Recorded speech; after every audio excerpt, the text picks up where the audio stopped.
Hi everyone, Crista Cowan here with another episode of the Barefoot Genealogist. It was a great week at the National Genealogical Society's annual conference, but I'm glad to be back. And today we are going to be talking about civil registration versus church records. Now, my purpose today is just to kind of expand your mind and your understanding of the possibilities of the different kinds of records that are available. And so we're going to talk about just some basic differences between civil registration, which is the government registration of birth, marriage, and death records, versus the kinds of church records that are created during births, marriages, and deaths. So with that introduction, let's go ahead and dive in.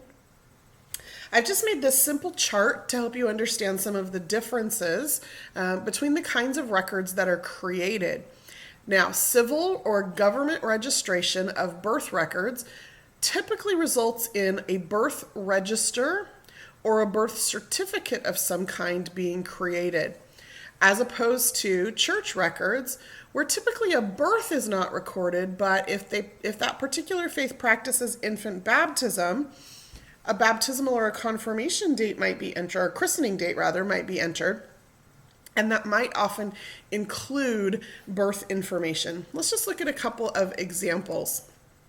This is an example of a birth certificate from the state of Texas. This record is from 1903. You can see here it's for Samuel Burleson. It has some official government language at the top of the form.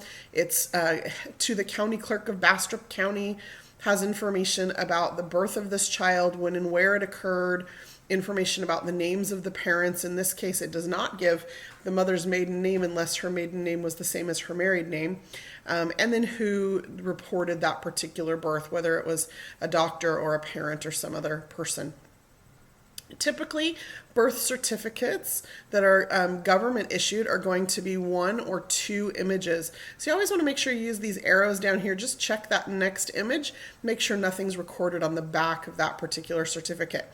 Some states you get a little surprise and there is actually information on the back of the image. Now, that is as opposed to a baptismal register. Now, this is a baptismal register, and it's an Irish Catholic baptismal register.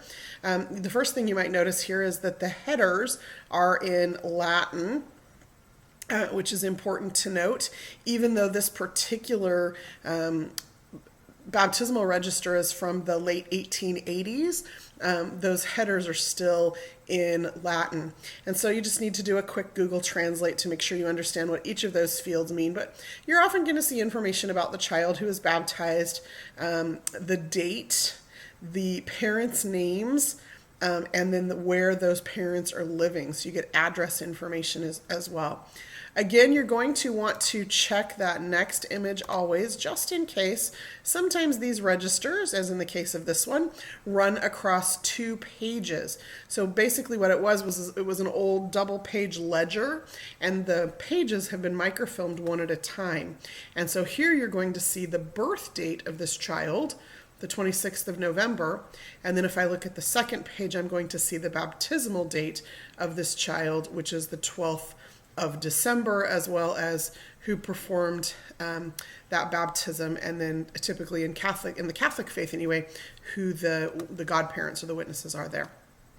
So very often in church records you get both a birth date and a baptismal date, but make sure you understand those column headers, because sometimes it is only the baptismal date, and you need to make sure you understand the difference between those two dates. Now, the next major life event that is often recorded by the government is marriage. Typically, the government needed to issue some kind of a marriage license or a permission to marry, and then a marriage certificate is issued. The difference being, when the church records a marriage, it depends on the faith, but different faiths record different things about marriage.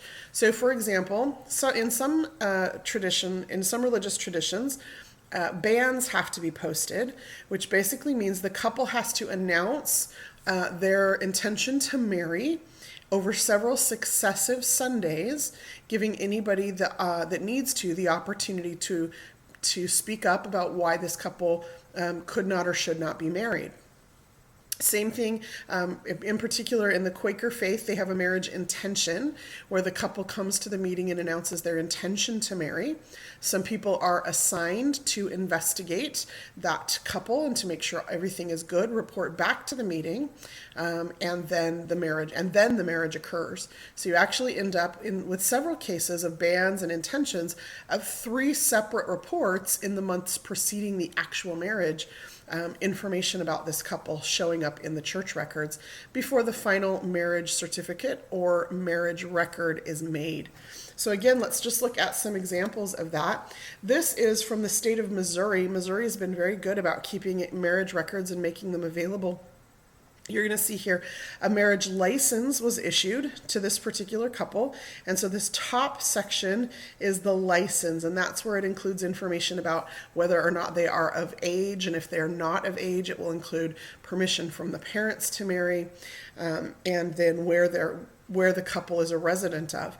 And then the bottom portion of that is going to be the actual record that is a certification of the person who performed the marriage, that the marriage actually went through. So it's always a little bit interesting when you see a marriage license filled out with no return on the bottom portion of that, because for whatever reason the marriage did not occur. But again, this is a government record or a civil record. You see right up here, it's authorized by the state of Missouri and the county of Holt. They're the ones who actually authorize a judge or a justice of the peace or a licensed or ordained preacher of the gospel to perform this particular marriage. That's as opposed to a church record. Here is a London marriage record. This is also a government record. Here's another country, how they do it. They do registers. Again, it's not a single certificate necessarily for the couple, but it's a register of the marriage. The information included on here includes the marriage date, the names of the bride and groom, the ages of the bride and groom, their condition, meaning were they single, married, widowed, whatever their condition was, their occupation, the addresses, and then the father's names and professions. And if the father is deceased, it will note that. And then you're usually going to have the signatures of the bride and groom, their witnesses, and the person who performed that particular marriage. Now, the contrast to that is a church record. This is actually a Quaker marriage record. What they do is they actually transcribe the entire proceedings of that marriage. So the vows that are taken, where the bride and groom live, but it's all done in a narrative form. So you actually have to read through that in order to understand a little bit more about the couple. And then my favorite thing about Quaker marriage records, if you look down here at the bottom of this particular one here on the left, you're going to see a bunch of signatures. These 2 signatures right here in the furthermost, the right-hand column at the top are the signatures of the bride and groom. Immediately beneath the signatures of the bride and groom, you're going to see the signatures of their immediate family, usually parents, siblings, and grandparents. And then the rest of the signatures in those other 2 columns are all of the people who were in attendance at that wedding, which I just think is delightful because very often you're going to discover that these are also extended family members, particularly in some of those smaller communities where the Quaker faith was practiced in the mid-Atlantic states back in the 16, 17, even into the 1800s. So that is a particular kind of church marriage record. Okay. The final type of life event that is often recorded by both civil and church organizations is death. In the case of the government, there's often going to be a death register, some kind of a listing where deaths are recorded, or a death certificate that is issued. In the case of the church, they're not so much interested in necessarily the fact that the person died, but again, what ordinances or rites specific to that religion were performed around the death. Were last rites offered? Were they buried in a church cemetery? Did the preacher or minister perform the funeral? And so those are the kinds of church records that you're often going to find surrounding a death. So just again, another example. This is from the newly released Pennsylvania death certificates collection. You're going to see these are just very well done records. This is a death certificate from 1912. Death certificates, again, we're going to have this header of information about the government and where the district is, and some information you might not need to know. But it'll also have information about the place of death and the person who died. Then as you scroll down, usually this is typical of most government forms here in the United States, you're going to see basic information about the deceased, when and where they were born, how old they were when they died, whether they were single or married, what their occupation was. Scroll down a little bit further, you're going to see information about their parents, father's name and birthplace, mother's hopefully maiden name and birthplace, and then also the informant. Who was it that gave the information to the coroner or to the hospital that enabled them to fill out this particular death certificate? That's always a critical piece of information. Over on the right-hand side, you're going to see information about the death, the date of death, how long they were attended to by a physician if they were ill, what the primary and secondary causes of death are, and then the signature of the doctor who was in attendance. At the very bottom, you're usually going to find information about burial, where the body was removed to, who the undertaker was. So even though it doesn't list a specific cemetery, just from this, I now know to look in Warren, Pennsylvania, to find the cemetery where this particular person was buried. And then again, as always, just make sure you check the backside of that certificate just to make sure. In this case, there's not a backside, but I always check that next image just to make sure that I know what I'm doing. Make sure I'm not missing any critical information. Again, that's a government death certificate as opposed to this, which is a Catholic burial register. So it lists the date of death. It lists then the date of burial. So you can see here, this person died. Let's scroll up here a little bit. This person died on January 10th, and then they were buried on the 12th. His name was Tom Mulrooney. It has information about where he's from, how old he was, and what he died of. Sometimes you get some additional notes about the person.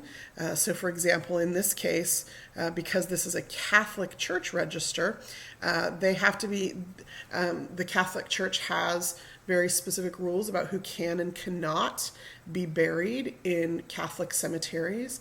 They have rules about who can and can't have the rites of the church performed for them.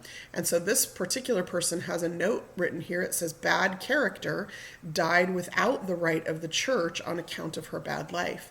And so you know that she might not be buried in the cemetery. She might be buried just outside of the cemetery. So you get some insight into both character, apparently, or at least someone's judgment of her character, as well as information about where you might locate her. So that's some of the differences between the civil or government records that are created at these major life events and the church records that are created at these major life events. Let me just give you a few more tips about civil registration. Civil registration in England began in 1837, which is fantastic for those of us who have English ancestors. The fact that those records, the government records, are fairly consistent, that they go back that far, is just terrific. In the United States, we're not so lucky. Every state has different laws regarding when they started keeping civil registration records. So some states here in the United States did not start keeping birth and death records at a state level until the 1930s, so almost 100 years after England. So if you can't find a birth certificate, it could be that the state didn't require it. And so what you need to do always, what you should be doing is when you're in here in Ancestry.com, come into the Learning Center, go to the Family History Wiki, and search by state in the Red Book. So I could come in here to the Red Book, and I'm going to scroll down here, and I'm going to look, for example, at, let's look at Illinois. And I want to look at Illinois vital records, and this is going to tell me when the state started keeping birth, marriage, and death records. So this very second sentence here says, births and deaths were generally not recorded at the county level until 1877, and the practice wasn't universal, meaning not everybody participated or followed the law until 1916. So you could find records should exist after 1916. Between 1877 and 1916, they might exist. There's a sentence then here that says a scattering of records before 1877 may exist, but the bottom line is don't count on that. Okay, so in the Red Book, you can find out by state when those states and counties within that state started keeping those records. If you're looking for church records, here's just my final clues about that. Look for clues to your ancestors' religion in the records that you're using. Also, start to learn a little bit more about history. I mentioned the Quakers earlier. If your ancestor is living in the mid-Atlantic states, Pennsylvania, Delaware, New Jersey, if your ancestor is living in those mid-Atlantic states in the 16, 17, even early 1800s, it is highly likely that they were Quaker. The majority of the population of those locations were Quaker at the time. If your family was living in Utah in the late 1800s, chances are they were LDS. If your family is living in the southern United States, there's a high likelihood that they're Baptist. If your family is German and they came into Texas or into Pennsylvania, it's very possible that they were Lutheran. So start to understand some of those patterns of religious behavior among people who immigrated to the United States and based on where they lived and when, in order to understand what religion they might have been affiliated with. You can also look for clues in other places like biographies. I know in Canada, the census very often records a person's religion. So be on the lookout for those clues about what religion those family members are. If you have other family members who are buried in a particular cemetery, check that cemetery to see if it is affiliated with a particular church. And then once you figure out what religion you think your family member might be, why don't you Google that name or do a search in your favorite search engine for the name of that religion to learn a little bit more about the particular rites and records that are created because of those rites in that religion.